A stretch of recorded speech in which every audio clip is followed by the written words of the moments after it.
Hello and welcome in.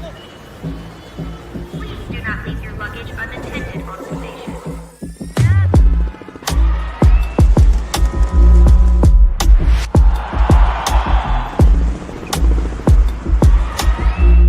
Welcome to the show. Come on in, everyone. Bring it in, bring it in, bring it in. We are going to have ourselves a little therapy session, a little vent session, because one of the worst things in the world, I think, as a sports fan, as a sports reporter, as a sports media personality, is winnable losses. You know, those ones just hit different. Those ones hurt a little bit more. Those ones are a little bit more uncomfortable to talk about because really, truly, honestly, the Nuggets had no business losing that game. No, it's true. The Nuggets ended up losing by 10 points at home. Yes, unfortunately, 131-121 Mavericks. Yeah, unfortunately, the Nuggets could not get it done. And here's a few things I've noticed over the last couple of weeks watching this Denver Nuggets team. There has been, in my opinion, some serious regression when it comes to their defense. Now, that being said, their defense was never perfect this season, but we did see significant improvement from last season to this season in terms of their defensive intentions and just being more intentional with their defense and having more of a game plan and kind of being more confident and aggressive in their defensive approach. So we did see improvements in that regard comparing last season to this season. Now, over the last couple of weeks, I would say that the defense has looked a whole lot worse. You gave up 131 points tonight to a Dallas Mavericks team. And I'm not shading the Mavericks, but this is a 6-15 team, 12th in the Western Conference. And you just allow them to score 131 points, not to mention you gave up 112 to the Phoenix Suns. You gave up 139 to a Wemby-less San Antonio Spurs team. 139 to a Wemby-less San Antonio Spurs team. You gave up 115 to the Grizzlies, who, as far as I'm concerned, really had no business playing that well, scoring that many points without Ja Morant out there. You know, so what I'm seeing here is our defense started off the season looking improved from last season. Now, does that mean a ton? Not necessarily, because their defense was about as bad as it gets last season. And not because they weren't capable, but because it just wasn't a priority to them. There was a very lackadaisical energy around their defense. There was a very, lazy approach, frankly. There was a lazy approach to their defense last season. And so to start this season, I think we saw, they're going to be a little more intentional here. They're going to really, this is a priority for them, right? And you even heard Aaron Gordon prior to the season starting saying, we added a lot of guys, a lot of shooters on this team, so I can prioritize defense a little more, which leads me to my next point, and that is this. Boy, do I miss Aaron Gordon and Christian Braun out there. My God. It feels like the moment they weren't on the floor anymore, this defensive approach, the intention behind the defense, the aggression defensively, the perimeter defense that was looking so much better looks so much worse. So much worse. Guys, I mean, I'm just naming a few. This is what they're giving up. These are the points that they're giving up. And by the way, to start the season, just to prove my point, they did a whole lot better. 94 points to the Clippers. 94 to the Oklahoma City Thunder. There was a much 88 to the Pelicans, which again, I know the Pelicans are kind of a hot mess, but 109 to the Trailblazers, who are a pretty electric offensive team. So as we're seeing this season progress without Aaron Gordon and Christian Braun, I mean, 130, 118, 109, 128, 115, 139, 112. I mean, 131 tonight. These are like, we're allowing, just based off of those numbers alone, an average of 115 points a game. You just can't have it in this league. You can't. So that's the negative, right? You just allowed the Dallas Mavericks to score 131 points, the 12th team in the Western Conference. 6-15 is their record, and you just allowed them to score 131 points. So the defense, despite starting a little bit stronger and looking a little bit better earlier in the season, I mean, there it goes, right down the pooper. Right down the pooper. That to me shows the significance and the value of a guy like Aaron Gordon and a guy like Christian Brown. It's true. They bring something to the table that just can't be duplicated. It can't be copy and pasted. You know what Aaron Gordon brings when he's on the floor. And not only does he bring the skill set and the aggression defensively, but I think he's a leader in so many ways that it just feels like there's a void missing here that we need back ASAP. ASAP. We need it. Because you guys know just as much as I know that the Western Conference is a bloodbath. A bloodbath. And I think I checked correctly earlier, and the Nuggets were the 4th best team in the Western Conference behind the Rockets, the Lakers, and OKC. So every game does matter. And here's the deal. Right now, in this stage of the season, this is kind of the time where we really start looking at the whole picture a little bit, trying to get a feel for our own teams, but we're not really declaring any particular team or group as like the one, right? You can make a case absolutely for OKC, considering they're damn near undefeated this season so far. They're absolutely on a terror run. And I hate every bit of it, but it is what it is. So you're not really in a position, it's December 1, you guys. You're not really in a position to be declaring the winner of it all, right? You don't have enough yet to make those judgment calls. Although, again, you could make a case for OKC and how dominant they've started their season, but that's neither here nor there. It's that post All-Star break, right? That's where you really are like, okay, who wants it? Who wants it bad enough? You know, teams have made a couple of changes here and there. They've got their group. You're hoping bodies are healthy following the All-Star break, and that's where teams really focus up and lock in. That being said, I don't want to sound dramatic. You know, it's just a game. It's just December 1. But because we know how competitive the Western Conference is and will be all year, every game will matter. Every game will matter. And you guys, for the majority of this game versus the Mavericks, the Nuggets were the better team statistically in just about every category. These are the games that really tick you off. These are the games that really piss me off because it was a winnable one. Yes, it was. It was. And you know it was, and I know it was, and I think they know it was as well. We need Aaron Gordon and we need Christian Brown back ASAP like Rocky. Another thing that must be done, and I'm really not messing around with this one. The Nuggets need to find a way to pay that man Peyton Watson, period. Letting Peyton Watson walk not only will devastate me to my core because you guys know I am a P. Watts stan through and through, but the value that this young guy brings when you give him a chance. I don't think enough people talk about the fact that when he stepped in for Aaron Gordon last season, he was great. We're seeing it again this season. He's doing what he needs to do for this team. And with Peyton Watson, what I really like and appreciate is he hustles, man. If he misses a layup or he misses a shot, he is following his shot.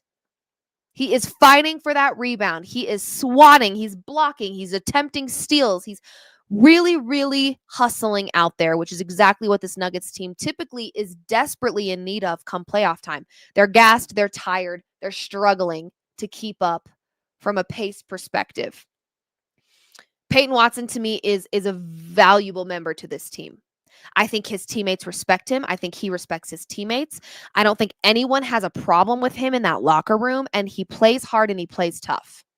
And he has improved significantly as a shooter as well, and that also needs to be talked about more. I want to talk about a positive.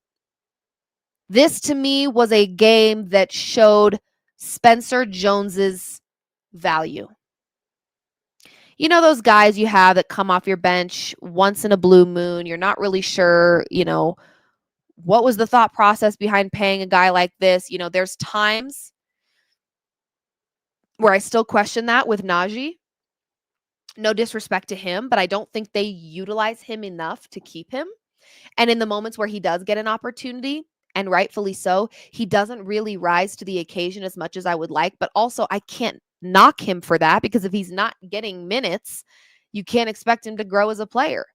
That's one of those guys that just kind of hovers around. Hunter Tyson's another one where you're like, give them a role or let them go, right? Like that's kind of there's those players every once in a while that you're like, for the sake of the player as well, if you don't have a role, if you're not planning to utilize this guy, then like free yourself from this. And Spencer Jones, at one point or another, I probably had those thoughts like, all right, let's see what this guy's about. What's he up to? What value does he bring to this team? Is he worth the money? Blah, blah, blah, whatever.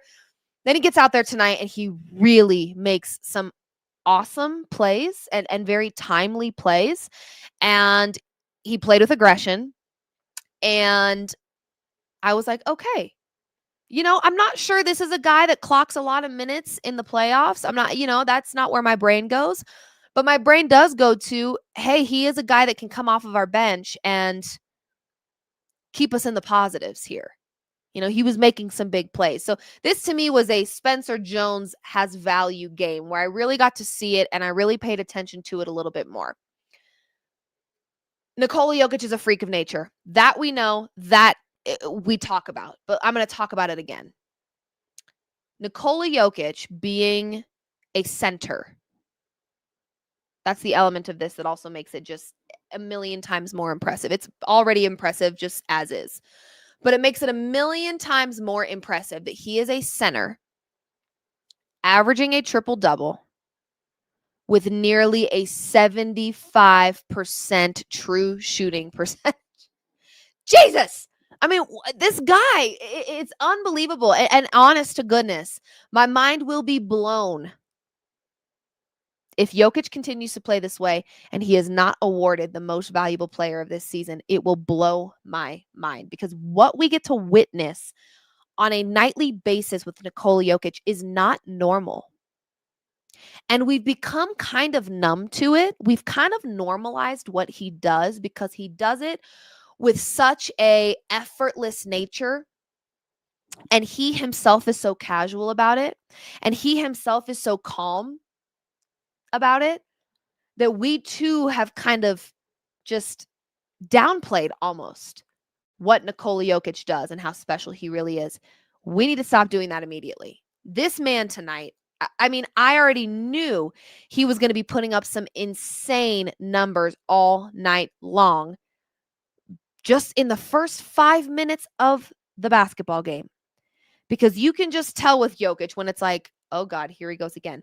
Jokic tonight, 29 points, 20 rebounds. 20 rebounds, 13 assists, 1 steal, 2 blocks. Guys, this is not normal. It's not normal. It's not normal to play basketball at such a high level. It's not normal to facilitate the ball as much as he does as a center. He's not just, he's not getting 29 points because he's dunking like crazy or he's at the free throw line. He is an elite shooter, this guy named Nikola Jokic. He is an elite shooter. And there is something about his game that is so special. And there's something about his game that keeps me calm in moments like this. At the end of the day, let's face the reality of the situation. The Nuggets are out 2 starters right now. We have to expect some losses. Okay? We just have to. They are out 2 starters right now, 2 very valuable starters. Aaron Gordon, outside of Nikola Jokic, is arguably the most valuable player on the Denver Nuggets, especially with that improved 3-point shooting that we've seen. So, this is tough, and it's going to be tough. And I've seen conversations as well circling about David Adelman. Should David Adelman be in his job be in jeopardy? No, that seems a little silly, don't you think?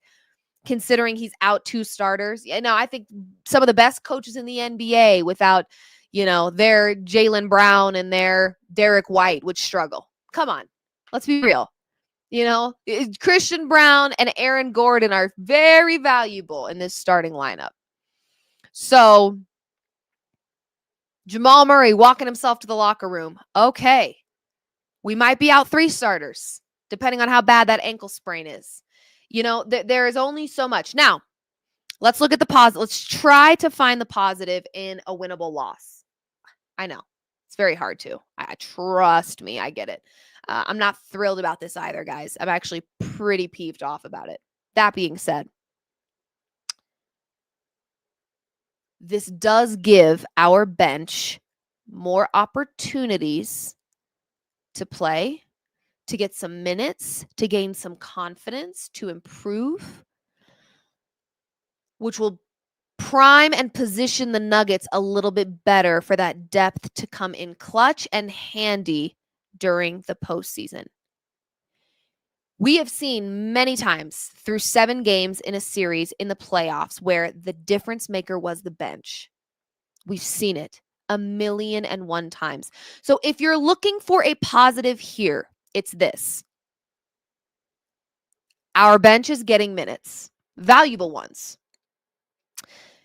And they're building confidence, and they're finding their swagger a little bit, and they're relying on their shot a little bit more, and they're able to get a feel for what it's like to play with Nikola Jokic, because I don't think anything truly prepares you for that, outside of being in a game with Nikola Jokic and needing to be on alert for a pass at any given moment. So that is the positive we're going to take out of this, because if not, we might crash out, and I don't want to do that. It's not worth it. At this stage, December 1, the month of Christmas time, we should be holly and jolly, and we should not be stressed in a perfect world. Now, nothing's perfect. We know this, especially not if you're a Denver Nuggets fan. No, it will never be easy. It will never be perfect. However, when you have a Tom Brady, a Nikola Jokic, you just have a little bit of peace in your mind and in your soul and in your spirit that you'll be okay. It's a tough time. They're now, they're only a month and a half into the season so far. But you lost 2 very valuable guys pretty early into the season. That's hard, especially when you look at just how much they were utilizing on both sides of the floor a guy like Aaron Gordon. Aaron Gordon, here's what I would say. Nikola Jokic is the most valuable player on the floor for the Denver Nuggets. Aaron Gordon is the glue that holds it all together. He's like the middleman between Jokic and everyone else. And not in facilitating, not when it comes to the actual game itself. But Aaron Gordon, to me, in so many ways, is the glue that kind of holds this group together. So when you don't have him out there, you're going to notice. It's going to be different. And so, unfortunately, you guys, this is just the reality right now. While they work through these injuries and they get Aaron Gordon and Christian Brown back, hopefully sooner than later, but also you don't want to rush either of those injuries. You just don't. You want them to take their time, so that when it really matters and it's the playoffs, you've got them available to you. But when you've got Nikola Jokic out there, I think you're always in contention. It's very early in the season. There are a lot of games left. This season is very long. But we also know the value of every single game mattering when it comes to seeding, especially in the Western Conference. It may seem just like a December 1 game right now, like, oh, whoop-de-doo, what does it matter? But we know, that loss that was no big deal to the Washington Wizards last season could have been a difference maker between a, 3 and a 2 seed, a 2 and a 1 seed. You just never know. And I do believe that the Western Conference is going to be as tight as it's ever been. Yes, OKC right now pulling way ahead. That is true. But every team after that, it's going to change. So you really do want to see the Nuggets winning as many of these early games as possible, because I get it. Every game does technically matter. But I think the true testament for all of these teams and what to expect in the playoffs, in a deep playoff run, is that post-All-Star break basketball. Now, we've got some time between now and then. So you need the Nuggets to win. And you need the Nuggets to get back to protecting home court. When you've got altitude in your favor, you got to use that to your absolute advantage every single chance you get, period. You have to. So, there were mistakes made today, and this was a winnable game that was lost, and those ones have got to be the worst. That being said, you did get some pretty good offensive production from that starting lineup. 15 from Peyton Watson, and 3 blocks from him. Like I said, both sides of the court, pay that man, period. 28 from Spencer Jones. I got to tell you, like I said, this was a Spencer Jones has value game. I saw it. I can see it now. I understand Spencer Jones and what he's about. Jokic, I already talked about 29, 20, and 13. I mean, it's unbelievable what this man does. Jamal Murray, 10, but he only played 26 minutes, scored 10 points, 4 rebounds, 9 assists. And we have seen more aggression from Jamal Murray earlier. And what really upsets me, and I'm praying that his ankle injury is nothing that is overly serious, because this to me is the healthiest we've seen him look mentally, emotionally, physically. So I am praying that ankle injury is not going to linger and be too detrimental. Cam Johnson, 10 points, 1 rebound, 2 assists, 1 of 6 from the 3-point line.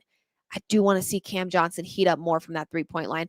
I think Cam Johnson, once he gets a little bit more confidence, we're going to start to see what we need to see out of him. Tim Hardaway, I got to be honest with you. Tim Hardaway, outside of Valanciunas, for obvious reasons, being a backup behind Jokic, Tim Hardaway, to me, that was the best get in the offseason. My gosh. I didn't know what to expect given his age, and just, you just never know. You're like, is this one of those guys that we're going to get and there's not going to be he's not going to fill those holes that we're missing? He's very KCP-esque to me. I really like Tim Hardaway. I really do. 13 points, 1 rebound, 6 assists for him. He's moving the ball. You love to see it. Bruce Brown, 7 points. 3 of 9 from the field. 0 of 2 from 3. If Bruce can just make a few more of those buckets, man, I'll be feeling okay about that. Valanciunas, in 11 minutes, gave you 8 points, 7 rebounds, 2 assists. That's fantastic. I mean, I love seeing that. But really, the difference maker and the problem here is the defense. Got to figure that out. And I get it. Missing Aaron Gordon, missing CB, it's tough on the defense. It is. But that's what they need. They need the defense. They've got to figure it out. So,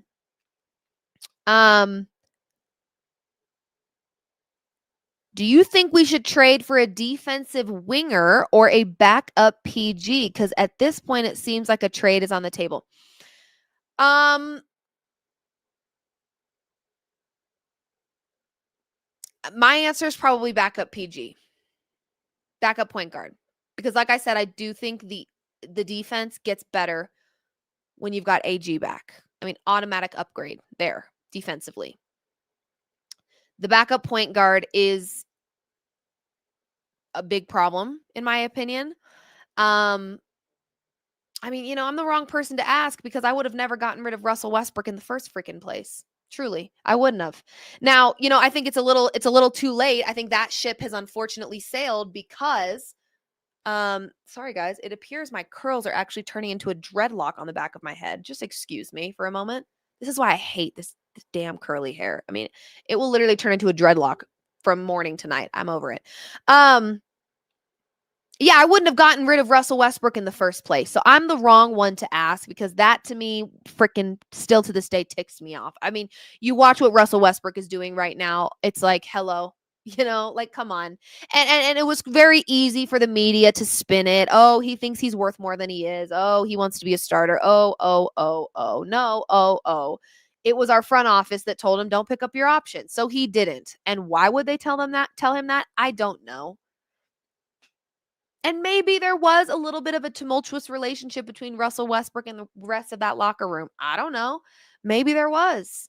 But honest to goodness, I think the vibes were just off last season, period. It didn't matter. It wasn't one person or the other. The vibes were off from top to bottom.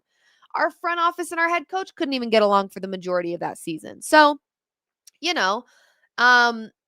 Russell Westbrook to me was one that we should have held on to. I mean, it feels pretty obvious. You watch what Russell Westbrook's doing in Sacramento right now, and the proof is in the pudding, I'm afraid.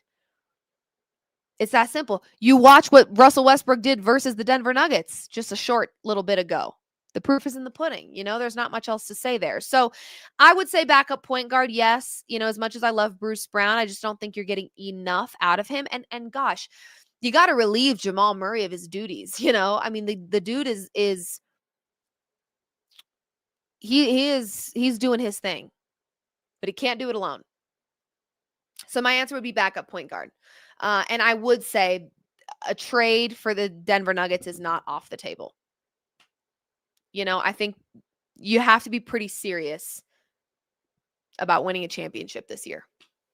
When you're getting out of Nikola Jokic what you're getting out of Nikola Jokic, it would be a shame to not do everything in your power to build a championship-ready roster. You can't help injuries, right? That, unfortunately, is just part of the game. There's no predicting that. It sucks. It's tough. But if you're the front office of the Denver Nuggets right now and you're looking at this team going, there's missing pieces, it would be a shame to not handle those when you're getting out of Nikola Jokic what you're getting out of him right now. And hell, utilize Peyton Watson while you still have him because the guy is balling out. And freaking A, I want them to pay him so bad. Jeez, please. I'm begging.